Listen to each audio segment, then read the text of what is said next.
function of the thalamus, motor function of the thalamus, and we also have the limbic function of the thalamus. So let's pick them one after the other. We'll start with the limbic function.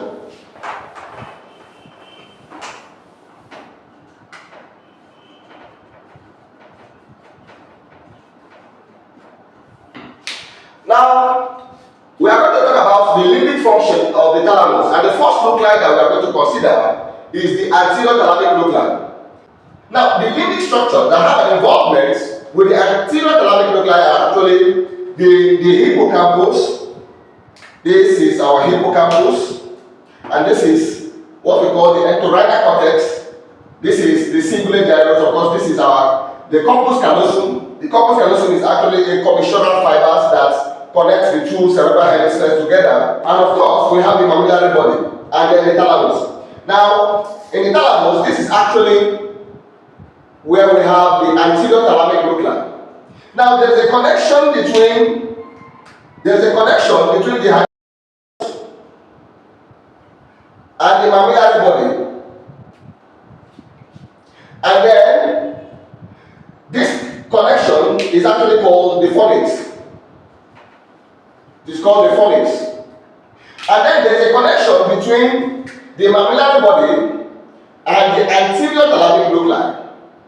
And then also there's a connection between the anterior thalamic nuclei and the cingulate gyrus. And then there's a connection between the cingulate gyrus and the entorhinal cortex, which goes back to the hippocampus. Now, the connection between the entorhinal cortex and the hippocampus is actually called the perforant pathway. The perforant pathway. Now, this circuit is actually called the Pepe circuit. And of course, this circuit is involved in emotional episodic memory.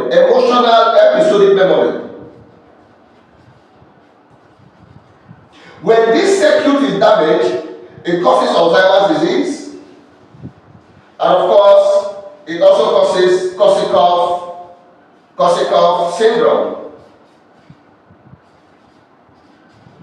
If you don't call it Korsakoff syndrome, they call it Wernicke's encephalopathy.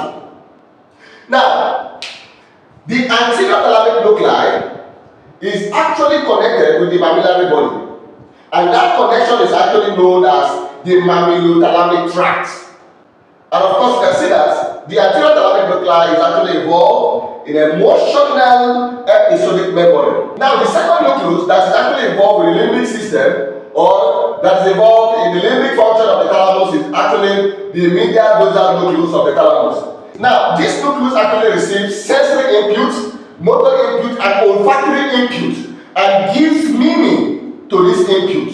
Now, it receives input from the olfactory cortex, and then also receives input from the amygdala. The olfactory cortex is implicated in smell or olfaction. And then it receives input from the amygdala and also receives input from the hypothalamus. And then it sends input to the prefrontal cortex. So it receives sensory information, motor information, and olfactory information, and gives meaning to this information. Now, another nucleus that is involved with the limbic function of the thalamus is the centromedial nucleus.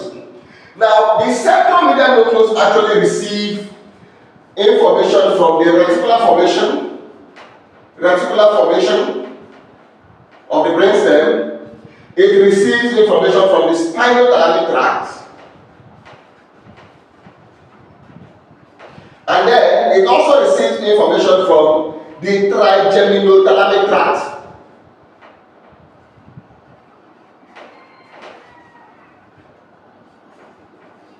Now, the information that is received from the spinal thalamic tract is actually information that has to do with slow pain, but the emotional aspect of slow pain. Now, when information is received from the slow pain fibers, which are actually the C fibers, This information enters the spinal cord, and of course, it goes to the dorsal horn of the spinal cord, crosses to the other side, and then ascends as the spinal lemniscus. Now, as it ascends upward, it can give collateral to the reticular formation. Now, these collateral fibers are called the spinal reticular fibers. And then the spinal lemniscus ends up in the centromedial nucleus. And of course, the spinal reticular fibers can also give input to the centromedial nucleus. And then the centromedial nucleus sends inputs to non-specific areas of the brain.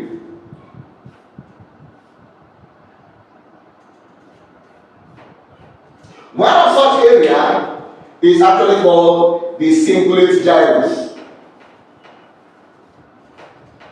And of course, the information that reaches this non-specific area is associated with the emotional aspects of slow pain. Now, for the sensory function of the thalamus, one of the nucleus that is implicated in the sensory function of the thalamus is the lateral geniculate nucleus. Lateral geniculate nucleus. Now, the lateral geniculate nucleus is actually involved in the visual pathway. Now, when light strikes the retina, there are cells in the retina that are called the bipolar cells. Now, these cells carry information via what we call the optic nerve, and then from the optic nerve, we get to the optic chiasma. From the optic chiasma, we get to the optic tract. The optic tract goes down to the lateral geniculate body. From the lateral geniculate body, information goes to the occipital lobe. Now, there is a particular area in the occipital lobe which is referred to as the primary visual cortex. The primary visual cortex. This area is also known as area 17 in Brodmann's classification. Now, this area is actually involved in visual perception. Now, the next nucleus that is involved in the sensory function of the limbic system is the medial geniculate nucleus. Medial geniculate nucleus. Now, the medial geniculate nucleus is actually found, of course, it is found in the thalamus. And of course, it is involved in processing auditory information. It is involved in processing auditory information. Now, information that is coming from the organ of Corti, of course, the information enters the cochlear nerve, particularly the cochlear division of the cochlear nerve, and then goes to the pons and synapses with the cochlear nuclei. The same thing happens here. The information synapses with the cochlear nuclei, and then in the pons, these fibers actually they cross to the other side. They cross to the other side, forming what is referred to as the trapezoid body. And of course, fibers can go to the superior olivary nucleus. But then, majority of the fibers are sent upward as the lateral lemniscus. They are sent as lateral lemniscus and go to the inferior colliculus. From the inferior colliculus, fibers go to the medial geniculate body via the brachium of the inferior colliculus. And then from the medial geniculate body, information goes to the superior temporal gyrus, an area that is responsible for audition, for processing audition. That area is actually called the primary auditory cortex, and it is known as area 41 and area 42 in the Brodmann's classification. So the medial geniculate nucleus is actually involved in the processing of auditory information. Now, the next nucleus that is implicated in the sensory function of the thalamus is the pulvina. Now, usually visual information from the lateral geniculate body, goes to the pulvina. Sensory information from the medial geniculate body also goes to the pulvina. Also, information from the superior colliculus of the midbrain also goes to the pulvina. And then this information is transmitted to two areas, two major areas in the occipital lobe of the brain. One of which is the primary visual cortex, which is area 17. Another area is the visual association area, which is area 18 and area 19. It helps us to recognize the meaning behind certain visual information. Now, the next nucleus we are going to talk about that is involved with the sensory function of the thalamus is the VPL, that is the ventral posterolateral nucleus. Now, the VPL receives inputs from the dorsal column medial lemniscal system, dorsal column medial lemniscal system, and the anterolateral system.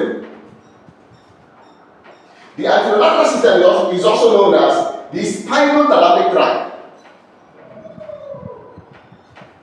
The anterolateral system is also known as the spinothalamic tract.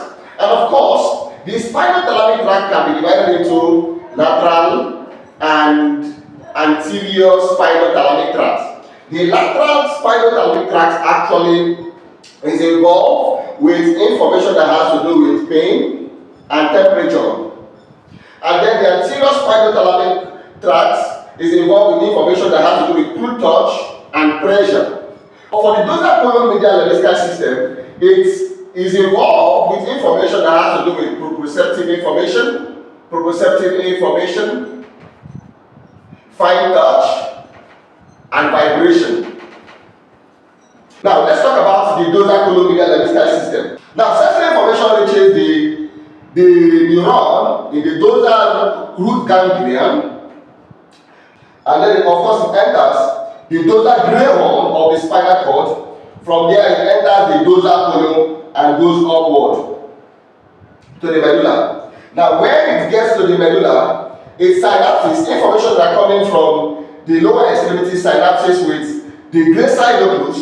Of course, information coming from the upper extremity synapses with the cuneate nucleus. And of course, in the medulla, the fiber crosses to the other side and goes to the VPL. Now, from the VPL, information goes to a specific area of the brain known as the primary somatosensory cortex.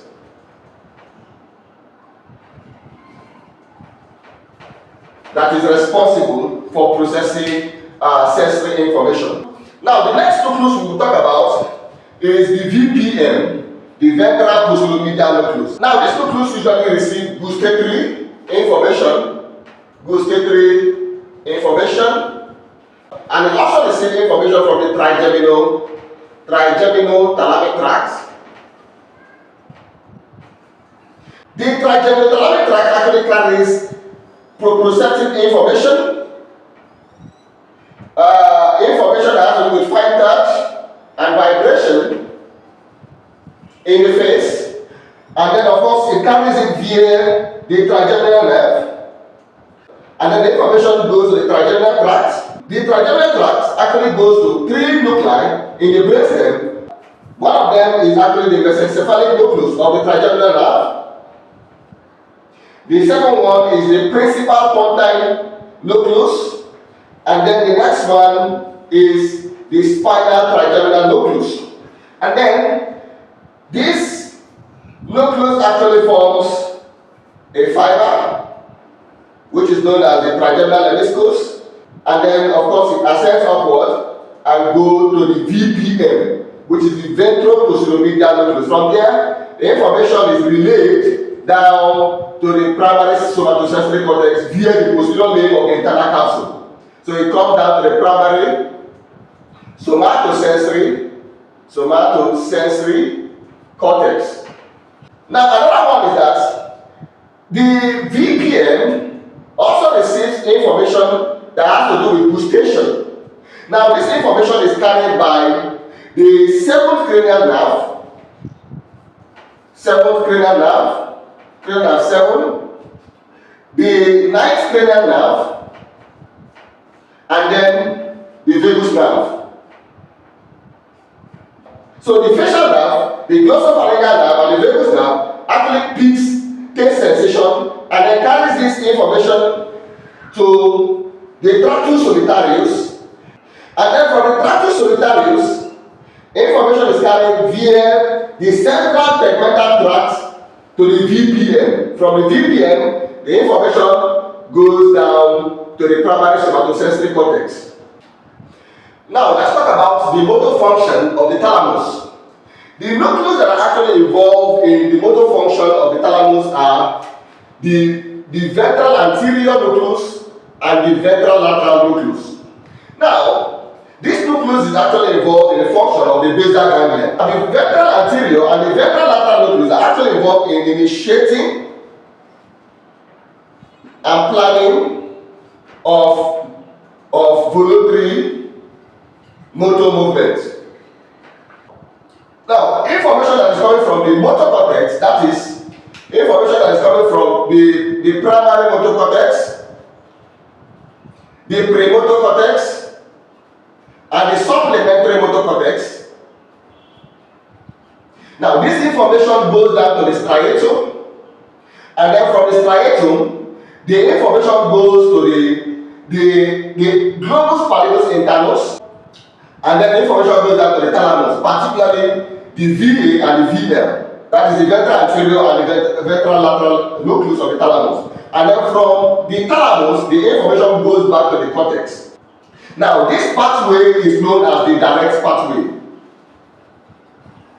Now, also information coming from the motor cortex can come to the striatum, and then from the striatum, the information goes to the globus pallidus externus. From the globus pallidus externus, the information can go to the subthalamic nucleus. From the subthalamic nucleus, the information can return back to the globus pallidus internus and then back to the VA and the VL in the thalamus, and then goes back to the motor cortex. This other pathway is known as the indirect pathway. And the indirect pathway is responsible for slowing down or stopping voluntary movements. Now, also, the VA and the VL are also involved in the function of the cerebellum. Now, apart from the fact that the motor cortex sends a pre-planned information to the basal ganglia, the cortex can as well send information to the cerebellum via a fiber that is known as the cortico-pontocerebellar tract. The cortico-pontocerebellar tract. Similarly, information from the vestibular apparatus can be sent to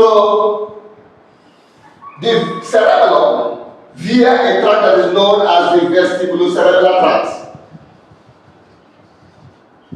Also, proprioceptive information that is coming from the muscle spindles and tendons can also be sent to the cerebellum via a tract that is known as the spinocerebellar tract. Now, this information from the cerebellum can actually be sent to the thalamus, particularly the VA and the VL nucleus, or of course it can be sent to the red nucleus, and from the red nucleus it can be sent down to the VA and the VL of the thalamus, and then from here the information can be sent to the motor cortex. Thank you for listening. I hope the lecture was impactful, and also I hope to see you in our next class. Thank you.